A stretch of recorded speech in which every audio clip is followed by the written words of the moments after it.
Hey crew, it's Pitt, and I'm back with some AITA. Ada, am I the bunghole? We're going to try and keep it clean, so I'm going to substitute the word. But let's go ahead and dig in and see what they got over here on Reddit. Go back. All right. So we're going to look at AITA for yelling at my stepsister and making her cry. My mom died when I was 7. My dad married Jane when I was 10. Jane has a daughter, Lucy.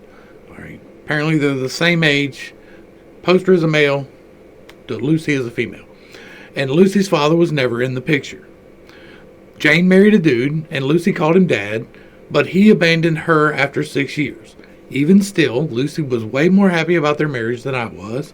For me, it was tough to see my dad find someone else, because it was hard for me to wrap my brain around him wanting another wife, when I didn't want another mom or mom figure. I never made a big deal out of it, but this wasn't the happily ever after for me that it was for Lucy, who really wanted another dad. My dad and Jane realized it was tough for me to be and put me in therapy, where I still go today. We also had a family therapy for a year into their marriage where we had to be open about our feelings. I was honest, to a point. I said it was hard for me to see it as a happy thing and that it would never be the same to me or what I truly want. But it was nice to see Dad happy, and Jane and Lucy were fine. I'm going to read through this all before I try to comment on it, just to make sure I get the full context of what they're posting. We're not going into the comments, though. So, Lucy latched on to everything I said, including when I brought up in therapy that I didn't want Jane to try and be my mom, or for anyone to think I now had 2 moms. She would bring up to me that she was glad she had another dad, how nice it is to have a whole family and stuff. She became insufferable when we were 12, and Dad and Jane had a baby together. She'd say how we all brought together by our half-brother, and she told me how her mom had now given me 2 siblings, and that should be enough for her to count as a mom now. I told Jane about it, and she told me she'd talk to Lucy, but she never did. I talked to Dad when it continued, and he told me Lucy didn't mean any harm, and that I should take it as an honor that she feels the way that she does, because so many kids would be totally against sharing their parents like she's willing to. He told me that if she ever gets dismissive of my mom's death, then it would deserve a talking to. Time passed, things got easier, but it's still not the same for me as it was for Lucy. Last week, Lucy started to say embracing my dad as her own was for the best, and I should do the same for her mom. She said that our experience leading to it to become a family were the same, and she knew what she was talking about. I didn't like it when she said that, and I told her it wasn't the same because my mom died and I'll never get to see or speak to her again. She insisted it was no different from her. I told her it was, and we'd never understand how the other felt. She got upset with me and said it would be easier for me, and I can't hold on to my mom forever. I said, and I need to let go of her like she let go of her first dad because they're both gone and we're better for it. I got so mad and yelled at her for to leave me alone, she burst into tears. My dad told me that he would talk to Lucy when I explained what happened, but Jane was so upset, and so was Lucy, and they said I had no right to yell at her the way that I did. Am I the bunghole? Okay, there's a lot to unpack in this Reddit post, y'all. First off, and I'm going to say this first off, your therapist is not doing you any good. You need a new therapist. You need a therapist that actually understands how to deal with grief.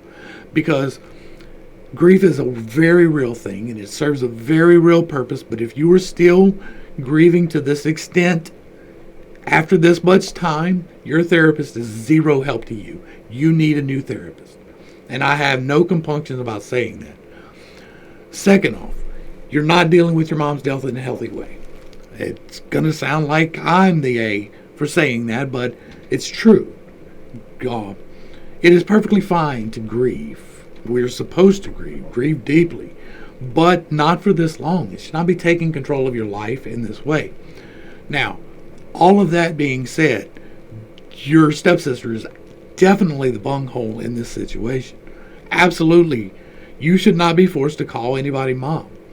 Period. The end. No matter what the circumstances are. Even if it is your mom. Believe that or not. Because you don't have to associate with anyone. You're getting close to the, like you have to live there, and I understand that. But you don't have to, in 2 more years, you don't have to talk to any of them ever again. And This sounds like a slightly antagonistic situation, but it's made so by your stepsister. She is definitely in the wrong in this thing. She should not be pushing you to try to accept more than you are ready to accept, period. I don't believe that you are grieving healthily, but that does not mean that you need a replacement mom, or it doesn't mean that you need any of that. My stepfather has been in my life for 30 years now, and I still call him by his first name. And I won't ever call him my dad. My dad's alive, but if he was dead, it would be the same. My dad was not in my life for most of my life. My story is freely available. And so, I didn't really know him at all. He wasn't really in my life until later. And so, I commiserate with that part of her situation, but you absolutely do not have to call anybody mom. Period. You absolutely do have to accept the fact that your dad is perfectly entitled to seek happiness, regardless of whether or not you think that's okay. That makes you the bunghole in the situation. It seems like, just from what I'm reading here, that maybe you are slightly antagonistic in the situation as well. And that maybe Lucy is trying to placate the situation by helping you to accept her mom, which is the wrong tack to take still. It's still wrong.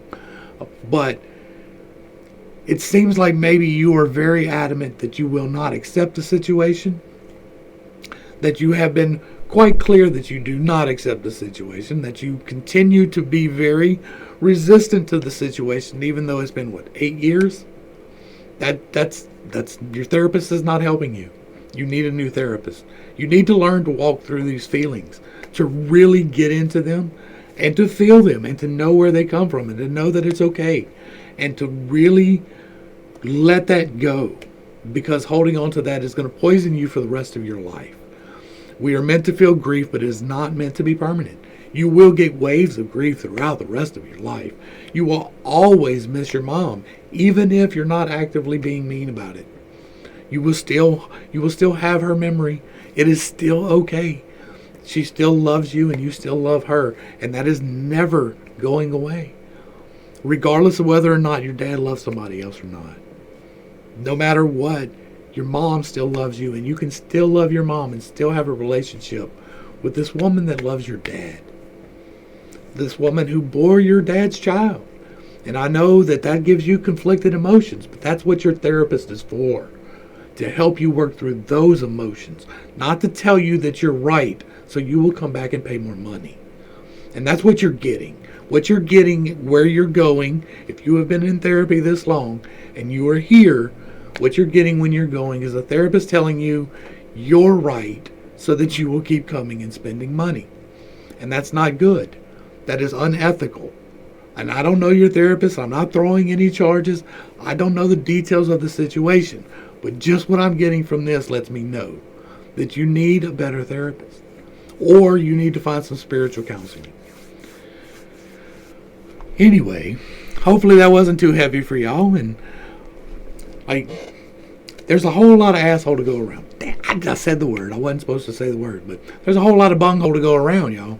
And most situations are not cut and dried. Most situations are not clear at all. Most situations, there's a little bit of bunghole on both sides. And the hard part is wading through the bunghole, figuring out which one belongs to who, right? Figure out where to situate things, because the sister in this is absolutely wrong. There's no equivocation about that. If you are trying to force that situation on someone else, you are in the wrong. Period. It doesn't matter if it was the mom making this post, or the dad. If it was the dad making this post about his son, and he was trying to force the situation, he would be in the wrong. It doesn't matter who's trying to force it. It's in the wrong. If they're not comfortable with saying it, it's in the wrong. But holding on to the toxicity and resisting the happiness of others, you can say you're happy for them, but you really aren't. If you're holding on to this, then you really aren't. You can say it. Doesn't matter what you say. It matters what you do. And you are showing no love. That's what you're doing. You're showing no love. Our job is to love. And especially to love the ones who love you. enough to try. I mean, trust me, there are a lot of families out there that don't even get to try. Trust me, we'll get into them, I'm sure. To the crew, thanks for hanging out. I hope y'all are enjoying this new segment. I am. This seems to be a way to get into the parts of the meat that I like, right? We like talking about the issues. This isn't really taking somebody's copyrighted stuff. This is freely available on the internet. So as long as we keep it where it needs to be, I'm not doing political stuff. We're going to deal with this kind of stuff. And hopefully we can make that work. I'm still doing the other stuff. I got my licensing exam coming up. So thanks for hanging out. I appreciate every single minute that you are here with me, and I am praying for you every single day. Until next time, this has been Pittstake. Peace.